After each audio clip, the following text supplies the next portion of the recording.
Maraming salamat po, Ginoong Tagapamahalang Hukom. Meron lang po akong tanong sa ating saksi. Opo. Ginoo, sa palagay niyo po ba karapat-dapat lamang na gumamit ng alias kapag confidential fund ang pinag-uusapan? Sir, as someone who does not know, sir, implementations of parang mga confidential activities on the ground, sir, I cannot, hindi po ako makakasagot ng maayos, sir, kung pwede po ba or hindi. But based on information that I got, sir, no, when I consolidated the answers for the AOM, sir, hindi naman po siya na-mention sa akin po ni Colonel Lachica. But I know, sir, that activities, confidential activities are considered to be sensitive. And there might be individuals or groups that need to be somehow protected, sir, because of the information that you would be getting from those people, sir. So, yun po yung tingin ko, sir. Hindi ko categorically masasabi na pwede po yung alias or hindi. But going back to the JMC also, sir, sa Joint Memorandum Circular, there is no specific provision, sir, that indicates kung paano po yung paglagay ng mga pangalan sa documentary evidence of payments. Okay. Maraming salamat po. Pero po akong tanong sa prosecution.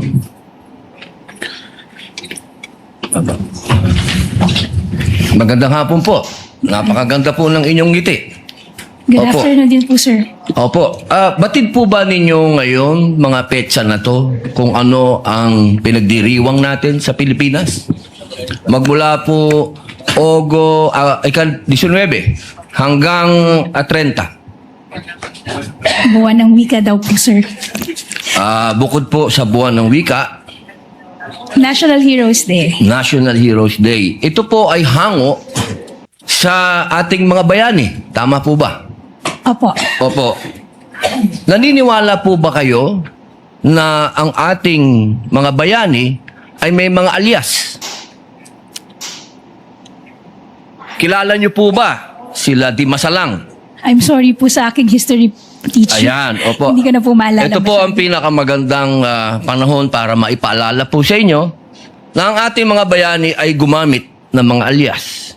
Di Masalang, Siling Labuyo, Tikbalang, Tagailog, May Pag-asa, Buwan, Magdalo, Leon Kilat, Vibora, Lakambini, Paralitiko, Dimas, Alipato, Liwanag, Balite, at marami pa pong iba. Ano po ang kahalagahan dito, palagay po ninyo? Ang alias po, anong kahalagahan? Well, first, sir, Your Honor, I cannot comment because I'm not sure of the circumstances surrounding their use of alias. Under the anti-alias law, sir, inaalaw naman po yung paggamit ng alias provided kailangan po nakabanggit din, nakadisclose kung ano yung real name. So it's not completely prohibited provided they also provide the real Opo. the real name. So, Pakisagot lang muna po yung tanong ko bago po yung explanation po ninyo. Pakisagot lang po kung narinig nyo na po yung mga alias na yan. Ngayon lang po nyo narinig.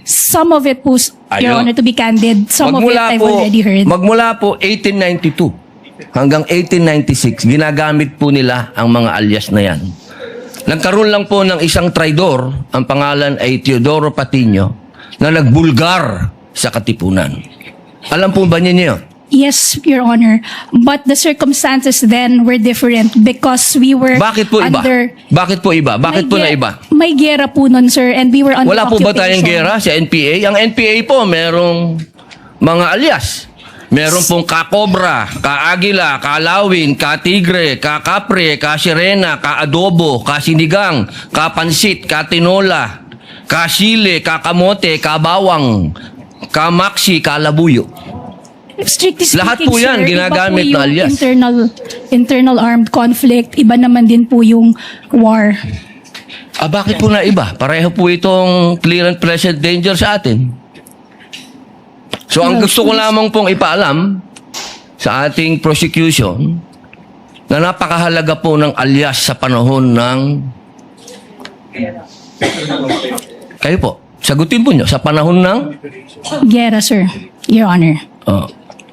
Ang confidential po, ang pagkilos confidential ay napakahalaga at hindi po ginagamit ang pangalan at hindi po pumipirma. At alam niyo po ba, noong September 12, 1896, ano nangyari? Merong nagkaroon tayo ng 13 martires. Yung mga nagtraidor ay itinuro ang mga totoong pangalan, totoong lugar, kung nasaan yung mga sumusuporta sa Katipunan. If I may, Your One Honor. last na lang po. Kindly wind One up, last, Senator one Judge last na lang Padilla. po. If I may, Your Honor, just address your question earlier. With all due respect, Your Honor, the prosecution respectfully submits that whether the use of alias is allowed or not and whether it's necessary or not, to us, that is a non-issue because that was never raised Hindi po by pwedeng maging non-issue sapagkat ito po ang ipinalalabas ng prosecution. If I may, Na Your may Honor, mga pangalan na mga katawa-tawang pangalan. Mas nakakatawa po itong mga pangalan nung mga nangyari nung araw. with all due At isa respect, pa Your po, Honor. isa na lang if po. Kasi isa na lang po. Kindly wind up, Ito na lang Judge po. Padilla.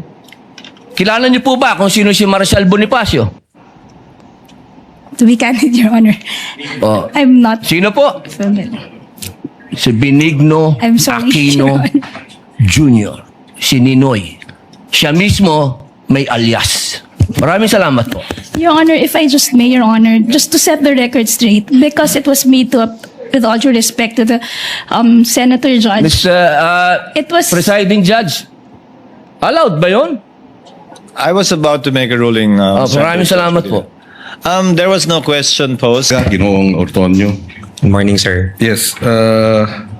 Pwede nyo bang ipaliwanag yung naging proseso, no? Dahil base sa testimonya ni Acosta, ni Ginang Acosta at sa inyo, yung testimonya nyo, from December 2022 to September 2023, a total of 122 million pesos in cash was distributed to perhaps hundreds of informants after doing surveillance work, was given rewards, and they purchased medicines. Tama po? Based on the information that was shared to me by the security officer, That's sir. correct. Yun yung nangyari. Based on the information, sir. Bakit gamot? Would you know? Sir, I would not know, sir, but although based on the information that was shared to me by the security officer, those were parang yun po yung representation or yun daw po yung inilapit ng mga informants or agents that they needed at the time. Bilang reward. Yes, as a Pero form pera ang of- binigay, sabi ninyo. No? Yes, sir. Pero Based- hindi nyo alam kung talagang gamot ang binili. I would Dahil- have no idea, sir, on the implementation, sir. Dahil walang resibo. Acknowledgement receipt meron. Acknowledgement receipt, sir. You were head of the BAC, no? Bids and Awards. Bids and awards. So committee, familiar ka, pagka regular purchases, dapat may bidding ang medicines. Correct, sir. Di ba? Yes, sir. So, kung yun ang pinaliwanag sa'yo, sa loob ng 9 na buwan, hindi mo ba tinanong o hindi mo ba sinita na dapat pagka medicines, dapat bidding? Kasi ako ang head ng Bids and Awards. Alam ko yan eh. Sir, I was only made aware of the concern regarding the medicines and food supplies, sir, when the AOM, when we received the AOM, which was around October of 2023, sir. So that was parang almost 9 months after the 2022 na implementation for the confidential funds. Okay. So, hindi mo alam kung bakit gamot, no? Sinabi lang sa'yo, no? Pero bilang in charge ng financial services, yun na nga, hindi mo rin talaga alam kung yung 122 million ay gamot ang binili. For that purpose, sir, I would have no personal Yes. knowledge, sir. At sa usapin naman nung supplies, sabi, purchase of supplies. Anong supplies yun? Would you know? I do not know of, I'm not familiar, sir, kung ano po yung mga supplies na ni-request. So hindi mo po, rin sir. alam na yung 112 million pesos worth of goods. Anong goods yun? Again, sir, I would have no personal knowledge, sir, on the specifics of the supplies, sir. You know, you have 2 master's degrees. You're a graduate of Ateneo. Would you consider this usual? As far as sa I pagkaka... mean, now that you know, di ba sabi nga nila, hindsight, 2020. Vision is always 2020 in hindsight. So ganitong para sa surveillance, binigyan ng gamot na 122 million, yung mga informant, sila na lang daw ang bibili ng gamot. Is this usual? In terms of using government funds? And Based- you being a BAC head? Based on my understanding po, sir, at saka sa pagkakaintindi ko po, sir, it went through the the process that is allowable by law. So So it's usual for you. It's usual. That's just my question. Do you find this usual? And you say yes or no. So you find this process na medicines ang binibigay bilang reward sa mga informant pero hindi medicines, pera, sila bibili ng medicines, 122 million in a period of 9 months. For you, that's usual. kung sa pagkakaintindi ko po, sir, and based po sa understanding ko po sa JMC, sir, I would say so, sir. Okay. No further questions at this time, Mr. President. Thank you. With the permission of the next in line is Senator Judge Tulfo, but with your permission, Honorable Tulfo, thereafter, Senator Villanueva, the Senate President, Senator Rivera, Senator Lacson. The 10 minutes of Attorney May is up. Attorney May, can you now proceed with your redirect? Again, without prejudice, to Attorney Christine asking for Under the Good Governance Program, tama ba? That's correct, ma'am. Yan din yung sinabi mo para sa socio-economic delivery programs. Ang sabi mo, yung confidential funds hindi ginamit sa regular programs ng socio-economic delivery programs ng OVP. Tama ba? That's correct, ma'am. Pero you will confirm na yung sa PFP, hindi naka-indicate na the confidential funds will be used not for the regular programs of the Good Governance Program of the OVP. Tama ba? Walang qualification dun sa PFP. Tama ba? Ang nakalagay lang doon, Good Governance Program. Yes, ma'am. Based on the document that I Yes. saw, ma'am, it only indicated the program titles. Okay. Tama. So, hindi naka-indicate doon na gagamitin ang confidential funds para sa programa other than the regular programs under the Good Governance Program. Tama ba? Yes, ma'am. The same is true for the 2023 PFP. Ang nakalagay lamang doon, socio-economic delivery. Walang qualification. Tama ba? Based on the document that was Yes. presented, ma'am. Hindi rin sinabi na the confidential funds for 2023 ay gagamitin for programs other than the regular programs of the socio-economic delivery programs of the OVP. Tama ba? Sorry, ma'am. Can you repeat the question, ma'am? Hindi To be rin clear. sinabi sa PFP for 2023 that the confidential funds of the OVP will be used for programs other than the regular programs under the socio-economic delivery program of the OVP. Based on the Yes. document, ma'am, it does not specifically indicate. Okay.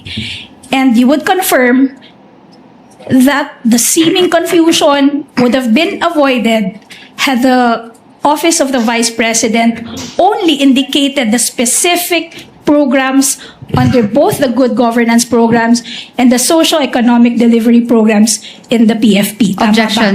Objection. what is the ground? Speculative, Your Honor. Your Honor, again, the question does not... The witness is smart enough. Mr. Antonio, you may answer if you know. Can you repeat the question, ma'am? The confusion would have been avoided or would have been averted. Maiiwasan sana ito kung yung OVP nilagay doon sa dalawang PFP for 2022 and 2023, yung specific each and every program that will be funded by the confidential funds for Objection. both years. Tama ba? Objection, Your Honor. So, What's the ready ruled objection, upon, Your Attorney Honor. Christine? The witness did not say there was a confusion, Your Honor. That was misleading. I didn't say, Your Honor, that this witness mentioned But her question says, so the confusion should have been avoided, Your Honor. The question is misleading. because, Your Honor, there was an inconsistency, Your Honor. Earlier, She is interpreting and making conclusions out of the answer of the witness, Your Honor. Attorney May, kindly reform. Yes, the witness did not say that he was confused. okay. Reform, you can get to the same point. Throw another way. Okay. So, Mr.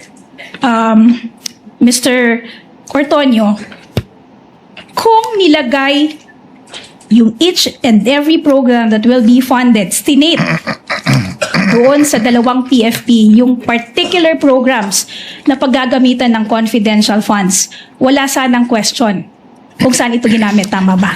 Objection, Your Honor. Same objection, Your Honor. Actually misleading kasi wala sanang questions. He did not say that there were questions on Then the I will confidential. drop the sana, Your Honor.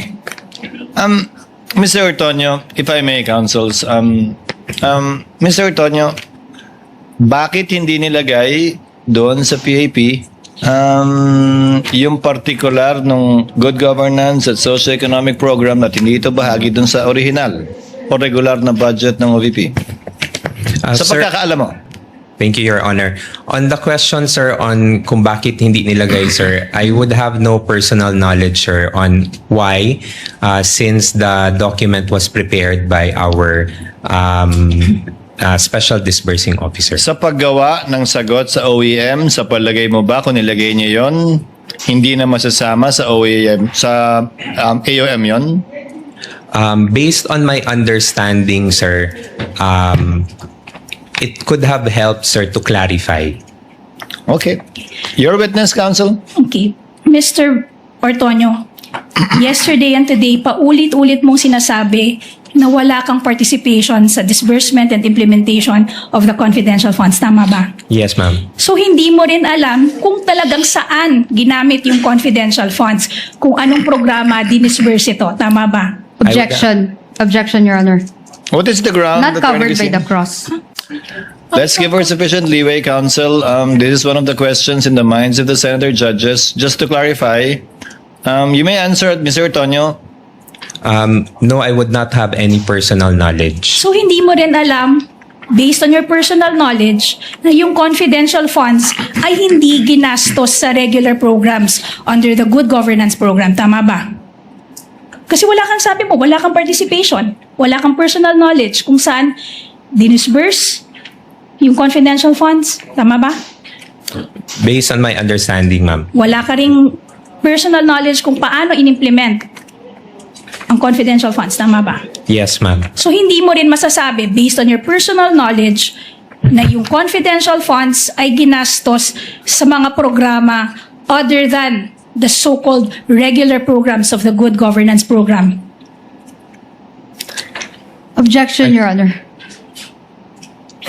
What is the ground, Christine? Misleading, Your Honor. The witness did not say that the confidential funds were spent on the good governance programs of the OVP. That was not the point, Attorney Christine. Witness may answer. If the presiding officer may, Mr. Ortonio, kung wala kang personal na kaalaman kung paano ginastos yung confidential fund, edi wala ka ring personal na kaalaman kung ginastos sa regular na programa ng OVP yung confidential fund. I do not have any personal knowledge, sir, on how the confidential funds was At implemented, all. sir. Kung saan napunta yon, wala kang alam. No, sir. Kung napunta man sa tama o mali, madumi o malinis, wala kang alam. I would have no personal knowledge, sir. Okay. Okay guys, yun lang ang video natin for today. At don't forget to follow, like, share, subscribe to my YouTube channel. At marami pong salamat sa inyong lahat. God bless everyone. I love you all. Bye-bye.